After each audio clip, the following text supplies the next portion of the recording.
పోలవరం ప్రాజెక్టును ప్రత్యక్షంగా వచ్చి చూడాలని కేంద్ర జలశక్తి శాఖ మంత్రి సిఆర్ పాటిల్ ని కోరినట్లుగా మంత్రి రామానాయుడు తెలిపారు. ప్రాజెక్టు నిర్మాణం వేగంగా పూర్తయ్యేందుకు గిరిజనుల పునరావాసానికి మొత్తంగా 12,000 కోట్లు ఇవ్వాలని కేంద్రాన్ని కోరామన్నారు రామానాయుడు.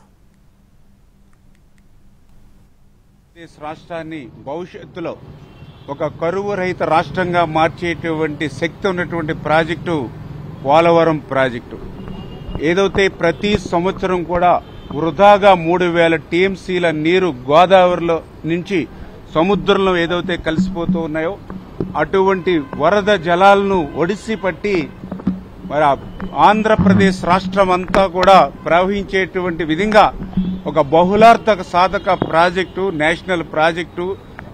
ఆ యొక్క బ్యాలెన్స్ వర్కులు త్వరితగతంగా ఆ డయాఫ్రమ్ వాళ్ళు కానీ, ఆ దిగువ కాపర్ డ్యామ్ సీపేజ్ని అరికట్టుకోవడం కానీ, అదేవిధంగా R&R ప్యాకేజీని చేసుకోవడానికి మాకు వీలుంటుంది. త్వరితగతంగా కూడా ఆ నిధుల్ని అందించమని చెప్పేసి కూడా గౌరవ మంత్రివర్యుల్ని కూడా కోరడం జరిగింది. మరి ఆయన కూడా సానుకూలంగా స్పందించి పోలవరం ప్రాజెక్టు అనేది ఏదైతే నేషనల్ ప్రాజెక్టు అంటే ఖచ్చితంగా ఎన్డీఏ ప్రభుత్వంగా మేము కూడా ఫస్ట్ ప్రయారిటీ మేము పోలవరం ప్రాజెక్టుకి ఇస్తాం. ఖచ్చితంగా ప్రాజెక్టు త్వరితగతంగా చంద్రబాబు నాయుడు గారు యొక్క సారథ్యంలో పూర్తయ్యేటువంటి విధంగా మేము దానికి ఏ విధంగా అవసరమైనటువంటి సాయం అంతా కూడా అందిస్తామని సానుకూలంగా మంత్రి గారు కూడా చెప్పినందుకు ఆయన కూడా మరి ప్రత్యేకించి ధన్యవాదాలు.